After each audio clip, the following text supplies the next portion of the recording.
The planet had no name in any human registry, because no human had survived long enough to file a report. Argent. Mara Voss found that out the hard way when her drop pod clipped a gas thermal at 11,000 meters and punched through the atmosphere at an angle that would have killed anyone who hadn't spent 3 years in low orbital insertion training. She'd spent 4.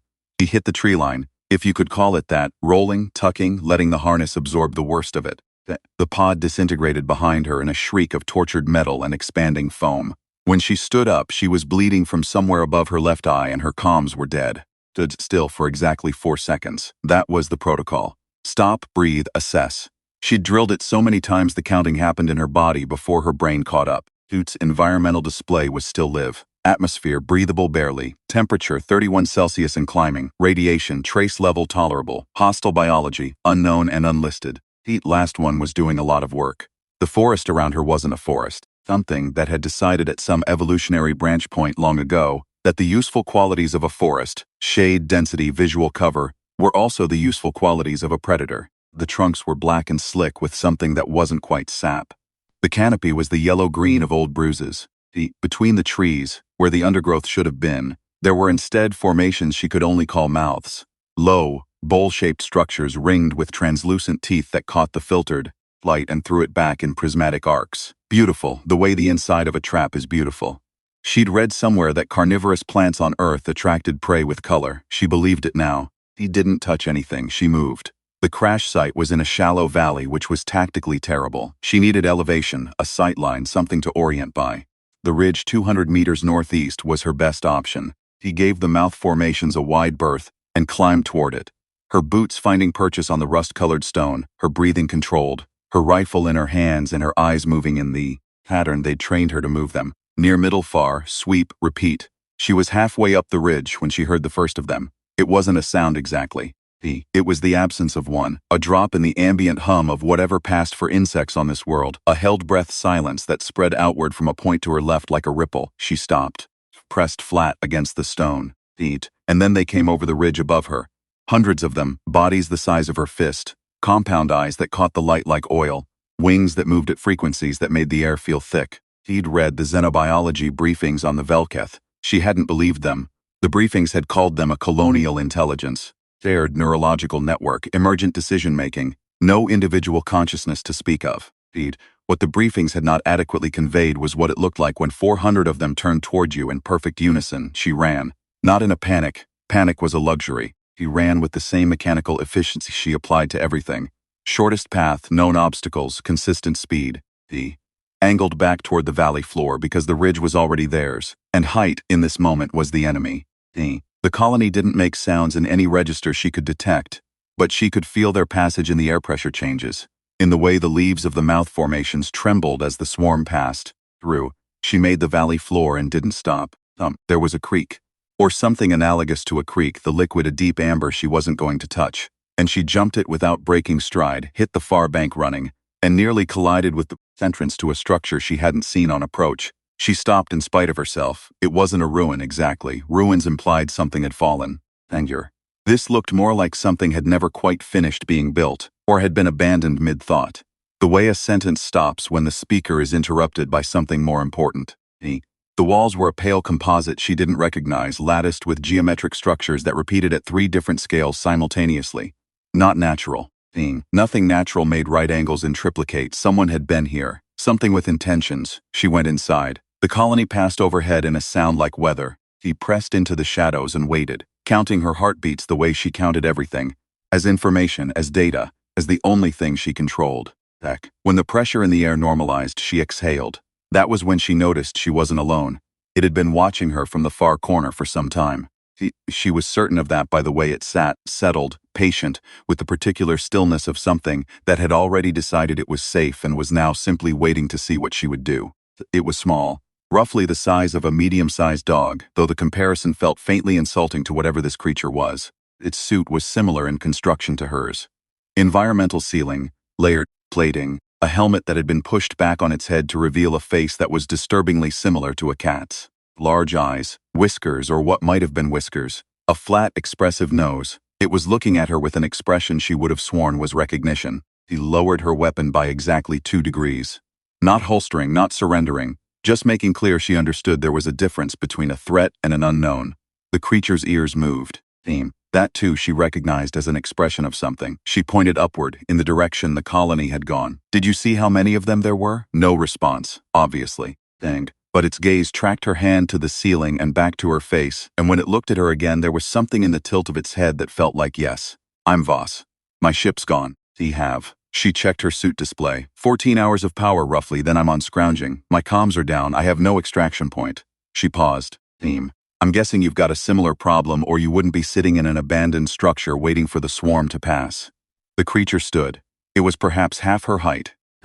It moved with a precision that suggested musculature adapted to environments significantly more demanding than this one, which was itself a disturbing data point. It walked to the far wall, the one she hadn't examined, and did something with the lattice geometry that caused a section to light up. A map. She was almost certain it was a map. She crossed the room. Looked at it. The geography was unfamiliar, but the logic of it was readable. Elevation lines, a marked center point, what appeared to be a crash site. Hers, she assumed, given the trajectory indicator, and another point several kilometers north with a symbol she guessed meant ship, or vessel, or way out. That yours? She pointed at the northern marker. He mimed a crash, which involved more physical comedy than she was comfortable with in a combat situation. But the creature's eyes lit in a way that she interpreted as yes, and then it immediately pointed at the colony's projected path. It had that on the map too, apparently, had been tracking them. And then at the gap between their current position and the northern marker, the gap that the colony was currently occupying. Voss exhaled slowly. She thought about the mouth formations in the forest, the way their teeth caught the light, the amber creek she'd jumped, the right angles in triplicate. Thought about the Velketh briefings, colonial intelligence, shared network, and she thought about what she knew of colonial intelligence systems from the tactical literature, distributed processing. No single point of failure. But the corollary of that, the thing the briefings only mentioned in passing, was that distributed systems were also distributed in their attention. The colony experienced everything simultaneously, which meant in practical terms that the colony could also be distracted simultaneously. Okay, she said. She pointed at the map. He pointed at the colony's position. She held up one finger, then drew her hand across the map in a wide arc, the long way around. Then, she held up two fingers and drew a straight line directly through the colony's path. The creature looked at her, then it looked at the map. Then it looked at her again, and this time the expression on its face, if she was reading it correctly, if mammalian facial musculature translated at all across whatever evolutionary distance separated them, was the expression of someone who understood exactly what she was suggesting and found the cost of it significant. He matched that look with the most honest one she could produce. This is the only way. After a moment touched the straight line route on the map. She grinned. She couldn't help it. It was the kind of grin that appeared on her face at the specific moment a plan collapsed into its simplest possible form. Not a good plan, necessarily, but a real one which was different. Okay, she said again.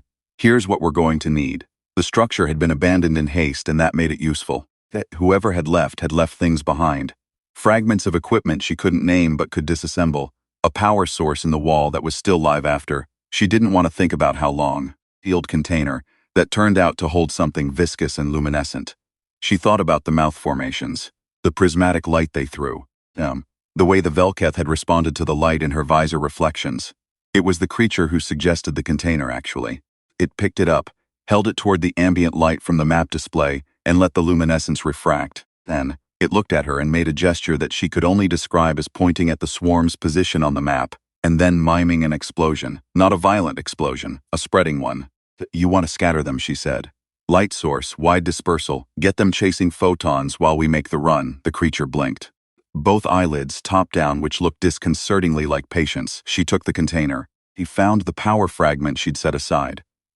It was outputting at a frequency she could manipulate by partially shorting the connection, which was dangerous enough that she did it at arm's length, and, with her face turned away, she'd finished. She had something that would produce a pulse of broadband photonic scatter on impact. Directional, brief. Action.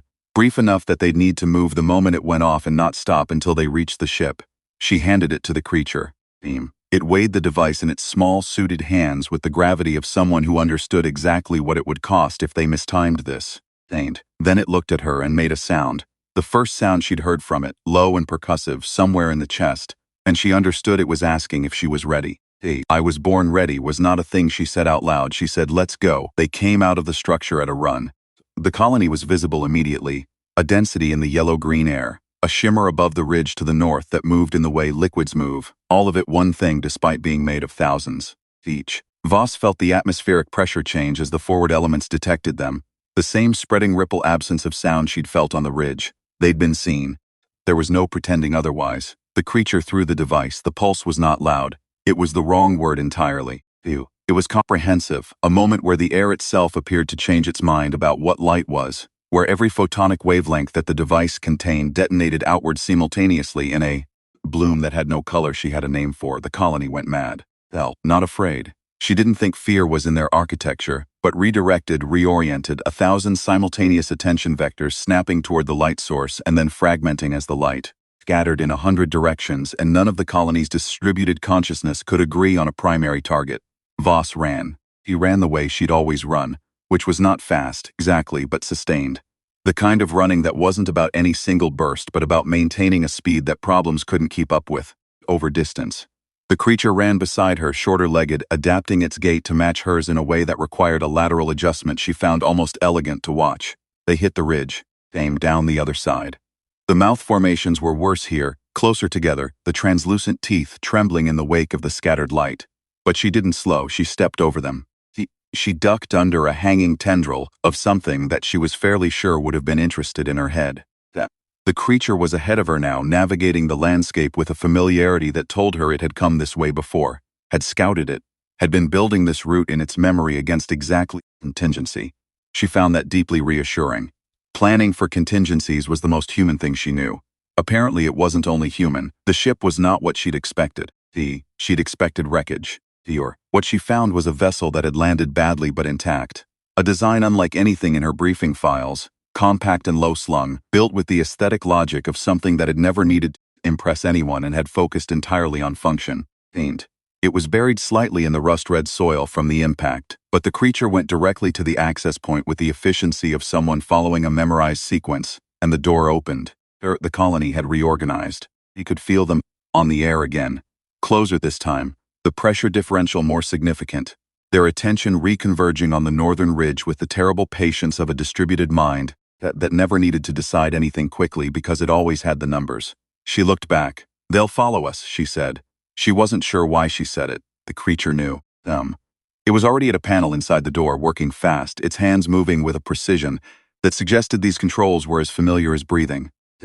Can this thing get into orbit? The creature paused for one beat, then it made a gesture, a flat horizontal motion with one hand, that she read as barely. Barely is plenty, she said. She meant it. Barely was how she'd gotten through the atmosphere in the first place.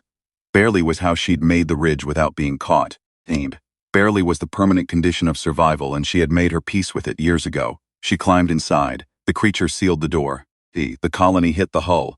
She felt it rather than heard it, a distributed percussion, thousands of points of simultaneous impact, the ship rocking slightly under their collective weight. The creature's hands moved faster. She sat down in the only other CC, which was clearly not designed for her body, and gripped what she hoped were the structural handles rather than the controls, and watched the readouts she couldn't cycle, through sequences she couldn't follow. And she did what she had always done in the last seconds before a thing either worked or didn't. She breathed, she counted, she waited. The engine sound was not like any engine she knew. It was a resonance more than a roar, something that built from the outside of her perception inward rather than the other way around. The ship shuddered. Then it lifted. Not gracefully. There was nothing graceful about a vessel fighting gravity with inadequate fuel while 400 colonial arthropods tried to hold it down by mass alone. But it lifted, and it kept lifting. And the pressure on the hull diminished as the colony members dropped away, one by one and then all at once.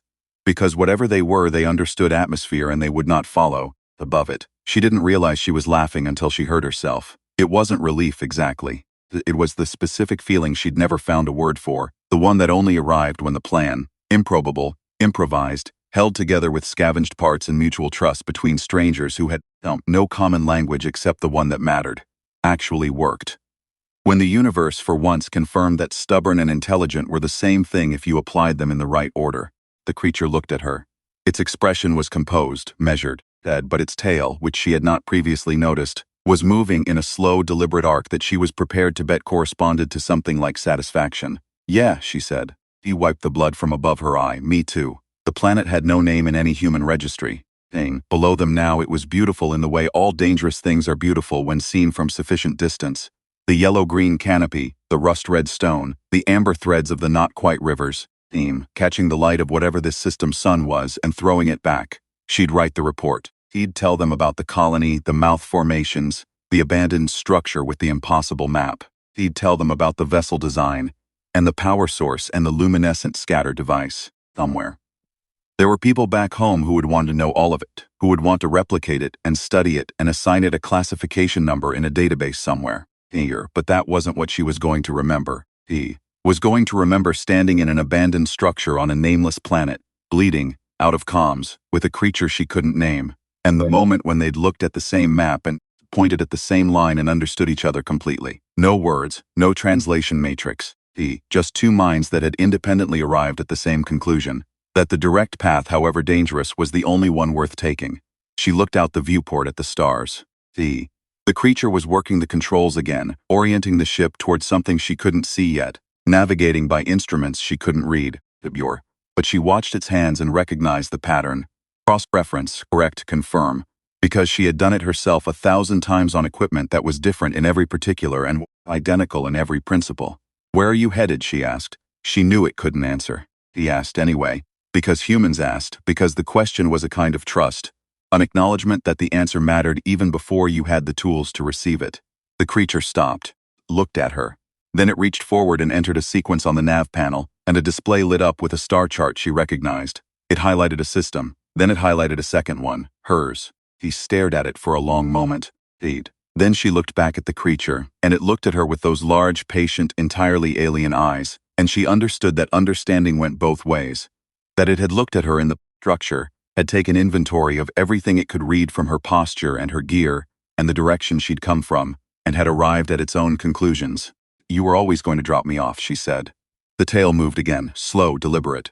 Outside, the planet fell away behind them and the stars opened up ahead. She settled back into the seat that wasn't designed for her and found, to her mild surprise, that it wasn't as uncomfortable as she'd expected. He watched the stars and she breathed and she let the hum of the ship, a resonance still, outside in, become the ambient sound of the moment, the way engine noise always became ambient after long enough. Because humans were adaptable in exactly that way. They found the frequency of wherever they were and they settled into it and they waited for the next thing, and they were ready. He was always ready. The creature's ears moved. She looked over. It was watching her with the expression she had now decided to read as curiosity, not scientific curiosity, not xenobiological curiosity, but the ordinary kind. The kind that wanted to know what kind of thing she was. She held out her hand, palm up, fingers open, which was as universal a gesture as she knew. After a moment, the creature placed one small suited hand on top of hers. She smiled. She didn't say anything. Victim. There wasn't anything left to say that hadn't already been said on a ridge on a nameless planet, running toward a ship with barely enough fuel in it, with a swarm of colonial intelligence at their backs and nothing ahead of them but the math of the thing working out, which it had because they'd made it work. Because that was what you did in the end. You found the straight line. You threw the light and you ran.